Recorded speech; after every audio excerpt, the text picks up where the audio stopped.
Ito namang articles of impeachment laban kay Vice President Sara Duterte hindi natalakay sa huling sesyon sa plenaryo ng Senado. Ang balitang yan ay tinutukan ni Bombo J.C. Galvez. Bigyan ng pagkakataon na talakayin sa huling sesyon sa plenaryo ng Senado ang isinumiti kahapon ng Kamara na kopya ng articles of impeachment laban kay Vice President Sara Duterte. Ito'y kahit nagpapatuloy pang sesyon nang matanggap ni Senate Secretary General Renato Bantug mula kay House Secretary General Reginald Velasco ang kopya ng articles of impeachment laban kay VP Sara.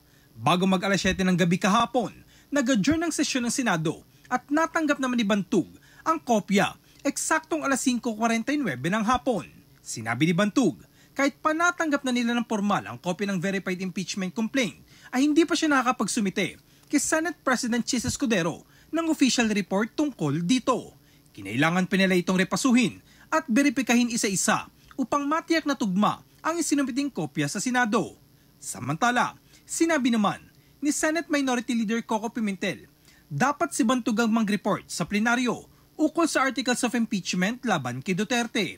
Inahayag din ni Pimentel ang posibilidad na maaaksyonan pa rin ng Senado ang iniakyat na impeachment laban kay Duterte kahit nakabreak ng sesyon ng Kongreso. Ayon sa Minority Leader, maaari pa rin i-waive ang mga panuntunan ng Senado kung mayroong 100% unanimity or consent o walang tututol.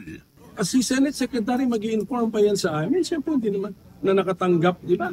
Di ba sa communication from the ganon-ganon, dapat rin na-report. Meron naman talagang time lag sa mga kilos dito, di ba? May time lag. When you receive it, alam, takbo ka ba kaagad to report it? May time lag talaga. It's only the SP or the Senate Secretary who can give us the sequence of events.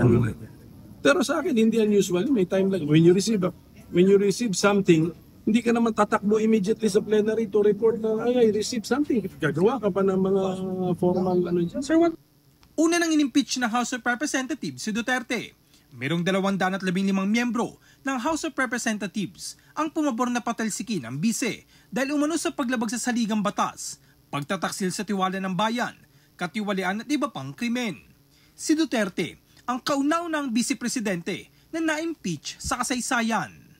Para sa Bombo Network News, ako si Bombo J.C. Galvez nag-uulat para sa #1 and most trusted radio network in the country, Bombo Radio Philippines Basta Radio.